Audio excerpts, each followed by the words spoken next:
Siapakah sebenarnya beliau ini? Kiai Raden As'ad lahir pada tahun 1897 Masehi di sebuah perkampungan dekat Masjidil Haram di Mekah. Nama kampung tersebut adalah Syi'ib Ali. Ayahnya bernama Raden Ibrahim atau yang lebih dikenal dengan KHR Syamsul Arifin, dan ibunya adalah Siti Maimunah. Silsilahnya, Kiai Raden As'ad adalah keturunan dari Bendoro Saud atau Tumenggong Tirtonegoro Bupati Sumeneb di kala tahun 1750 Masehi. Sedangkan Bendoro Saud adalah keturunan dari Pangeran Ketandur, yakni cucu dari Sunan Kudus. Kiai Raden As'ad adalah seorang pejuang yang membentuk barisan pejuang yang diberi nama Barisan Pelopor. Anggotanya adalah orang-orang dari daerah Situbondo, Bondowoso, Jember, Banyuwangi, dan Pulau Madura.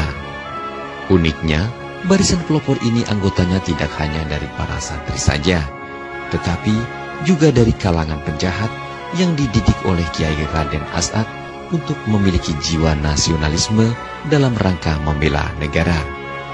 Beliau berjuang di masa pendudukan Belanda, pengusiran terhadap tentara Jepang, dan penumpasan gerakan 30 September yang didalangi oleh Partai Komunis Indonesia.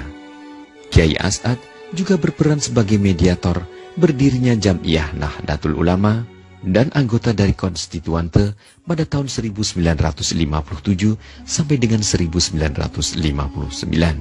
Teman-teman Dua Aufa, Kiai As'ad dikenal sebagai seorang kiai yang sakti mandraguna.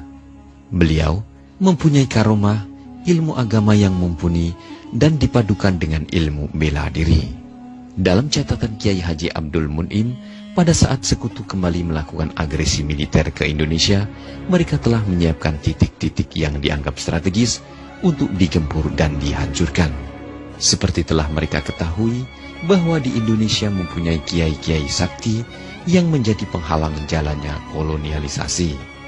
Teman-teman Dua Aufa, pada saat pesawat Belanda mencari posisi pesantren Kiai As'ad, beliau menyembunyikan keberadaan pesantrennya dengan wasilah menaruh songkok atau peci beliau di halaman pesantren, serta menyuruh para santrinya untuk memagari pesantren dengan benang. Songkok dan benang tersebut oleh Kiai As'ad sebelumnya telah dibacakan hizib.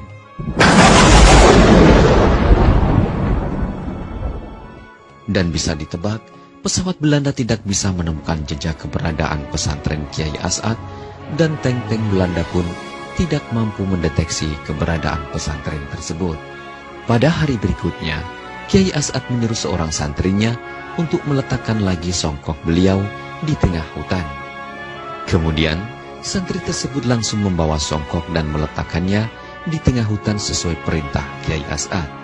Benar saja, selang beberapa saat pesawat tempur Belanda kembali melacak keberadaan pesantren Kiai As'ad. Mereka melihat bangunan sebuah pesantren di tengah-tengah hutan tersebut. Akhirnya, Belanda menghancurkan pesantren tersebut dengan membombardir sampai luluh lantak. Keesokan harinya, seorang santri diperintah oleh Kiai As'ad untuk mengambil songkok yang kemarin diletakkan di tengah hutan. Sesampainya di tengah hutan, santri tersebut terkejut karena melihat kondisi di tengah hutan telah hancur porak-poranda karena dibombardir oleh Belanda. Santri tersebut bertambah heran lagi saat menemukan songkok Kiai As'ad masih utuh tanpa rusak sedikit pun.